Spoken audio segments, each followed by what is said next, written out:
Welcome. Standard 10th science part 2 चौथं प्रकरण आपण पाहूया. Environmental management. या प्रकरणामध्ये इन्व्हायरमेंट म्हणजे काय, इकोसिस्टीम म्हणजे काय, इकोलॉजी म्हणजे काय, या कन्सेप्ट आपल्याला शिकायच्या आहेत. पहिल्यांदा आपण पाहूया इकोसिस्टीम, परिसंस्था. आपण नववीला हे शिकलेलो आहोत. आता परिसंस्था म्हणजे काय, तर आपल्या सभोवताली असणारे जैविक आणि अजैविक घटक यांच्यामधील इंटरॅक्शन म्हणजे आंतरक्रिया. मग डेफिनेशन कशी होती पहा. बायोटिक आणि biotic and abiotic factors and their interactions with each other is called ecosystem. Biotic factor म्हणजे कोणते, प्लॅन्ट, ॲनिमल आणि मायक्रोब्स. अबायोटिक कोणते, तर light, temperature, atmosphere, soil, minerals, ores, हे फॅक्टर्स अबायोटिक असतात. म्हणजे बायोटिक म्हणजे जैविक आणि अबायोटिक म्हणजे अजैविक म्हणजे निर्जीव, नॉन लिव्हिंग थिंग्स. आता या ठिकाणी आपण इकोसिस्टीममध्ये फूड चेन पाहिली होती. फूड चेन म्हणजे काय, it is the sequence of getting the food. अन्न मिळवण्याचा एक क्रम आहे, त्याला म्हणायचं फूड चेन. या ठिकाणी आपल्याला वनस्पती म्हणजे plant, green plants produce their own food by the help of sunlight and carbon dioxide.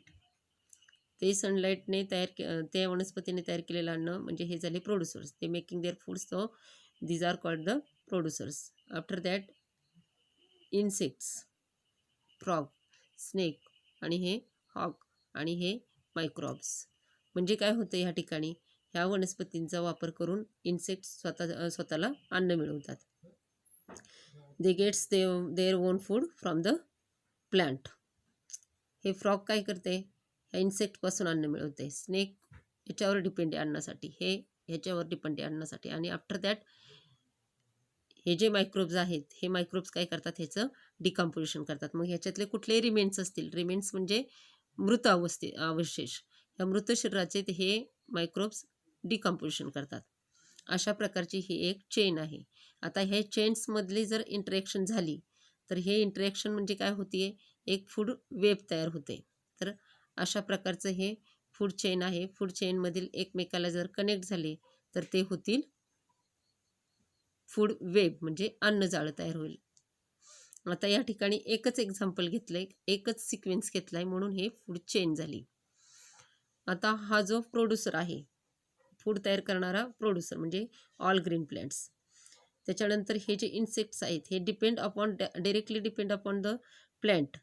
ते डायरेक्ट प्रत्यक्षपणे ते हिरव्या वनस्पतीवर अवलंबून आहेत, म्हणून त्यांना म्हणायचं कन्झ्युमर्स. हे सगळे कन्झ्युमर्स आहेत, हे सगळे कन्झ्युमर्स फॉर देअर फूड.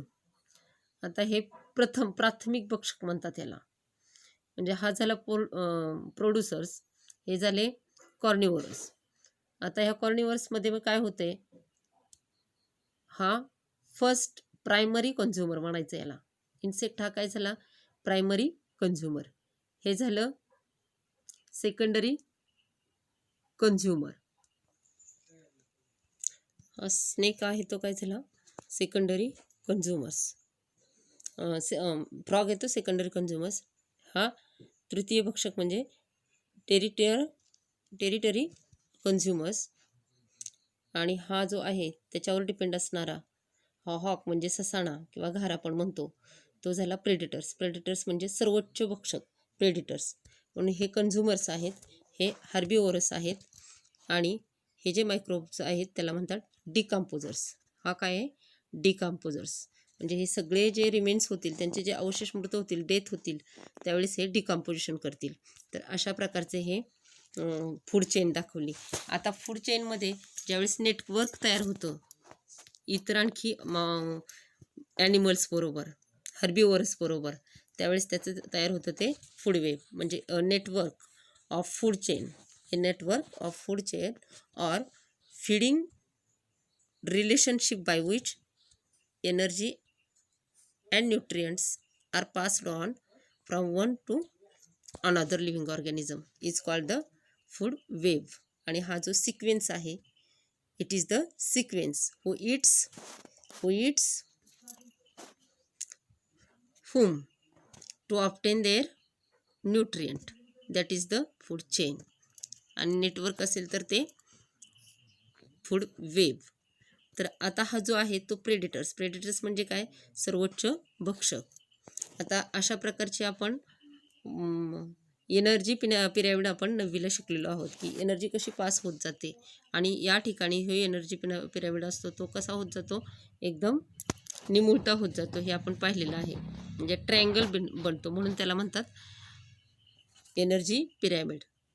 इथून जी एनर्जी मिळत जाते, जे एनर्जी गेट करतात तोपर्यंत हे काय होतं, इथपर्यंत एनर्जीचा फ्लो हा फार कमी कमी कमी होत जातो.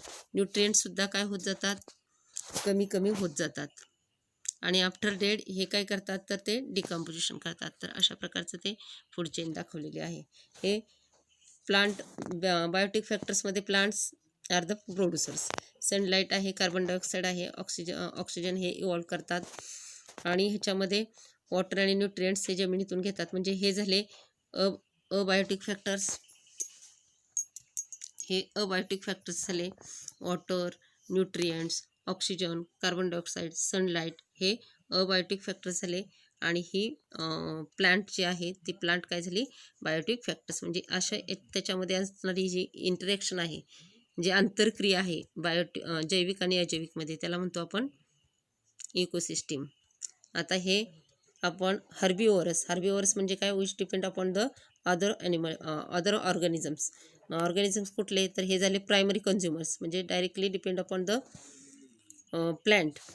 आता हे जे दाखवलेले आहेत हे तुम्हाला, त्याचं काय दाखवले की हे ओमनिवोरस आले. कसले आले, ओमनिवोरस याचा अर्थ काय, ओमनिवोरस म्हणजे काय, आपण त्याला मराठीमध्ये म्हणतो उभयहारी.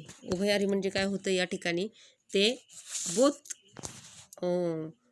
म्हणजे हर्बिवोरसचा जे आहेत ॲनिमल्स, त्याच्यामधला ओमनिवोरस जो प्रकार आहे ते काय करतात, प्रोड्युसर पण वापरतात आणि अदर ऑर्गॅनिझम्स पण वापरतात.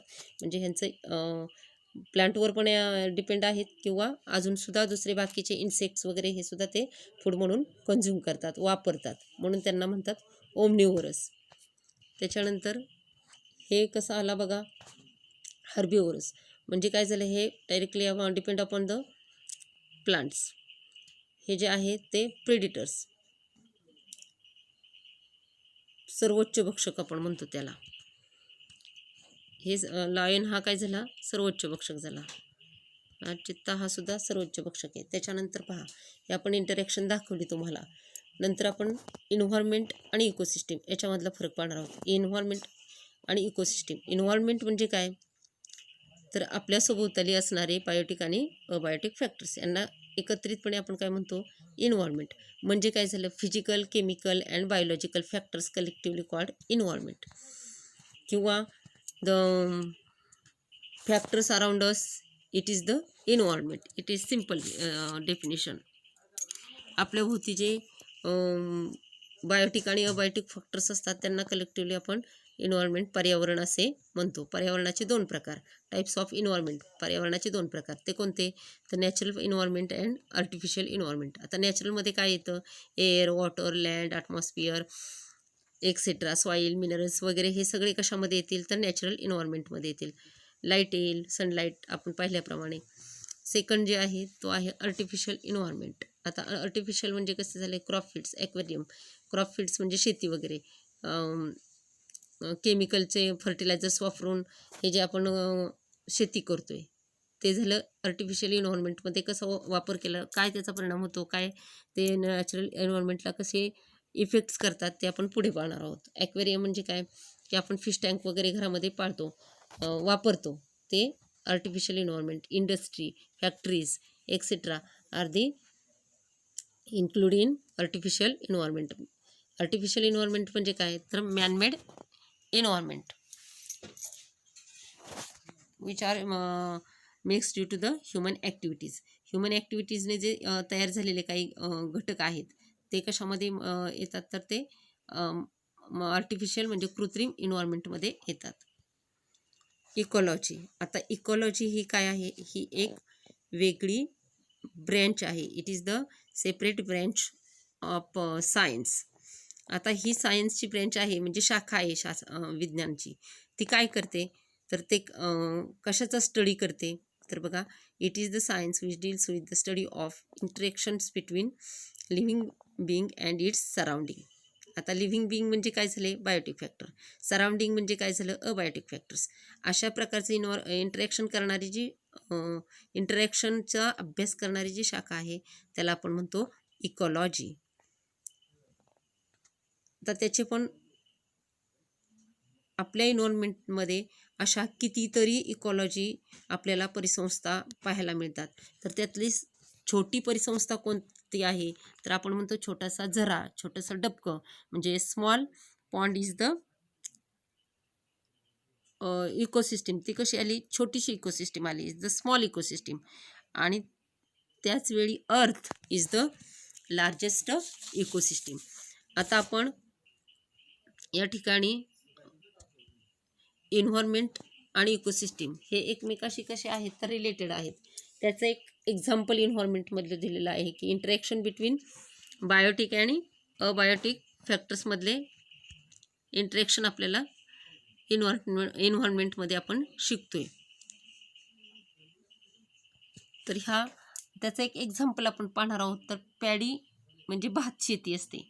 त्या भात शेतीमध्ये आपल्याला काय पाहायला मिळतात, तर भरपूर कीटकं पाहायला मिळतात. भात शेतीच्या वेळेस भाताच्या शेतामध्ये भरपूर कीटक असतात. कीटकावर डिपेंड ते फ्रॉग हे काय करतात, त्या कीटकावर डिपेंड असतात. ते फूड म्हणून वापर करतात फ्रॉग.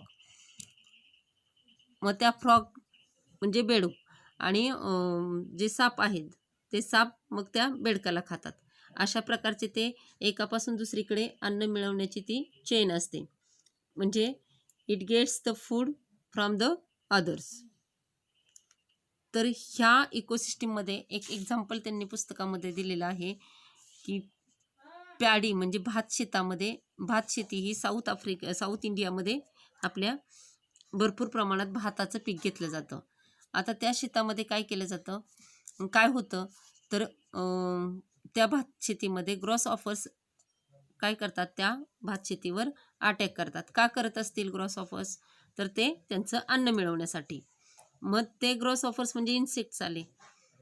त्याचं शिकार कोणाकडून केली जाते, तर फ्रॉग्सकडून. मग फ्रॉग्स च्यावर डिपेंड कोण आहे, तर स्नेक्स आहेत. अशा प्रकारची ती एक चेन आहे. म्हणजे ही झाली फूड चेन. जर ह्यातला एक जरी घटक, एक जरी फॅक्टर हा डिफेक्ट झाला म्हणजे कमी झाला, डिक्रीज झाला, तर त्याचे परिणाम काय होतील हे तुम्हाला त्या ठिकाणी प्रश्न दिलेले आहेत. ते तुम्ही प्रश्न सोडवायचे आहेत. आता इकॉलॉजी आपण पाहतोय. तर अशा प्रकारे अर्थवर अशा अनेक इकोसिस्टीम आहेत. म्हणून अर्थ हीच काय, हा लार्जेस्ट इकोसिस्टम आहे. सगळ्यात मोठी परिसंस्था ही पृथ्वी आहे. सगळ्यात छोटी परिसंस्था ही आपलं छोटंसं डबकं आहे. तर अशा प्रकारे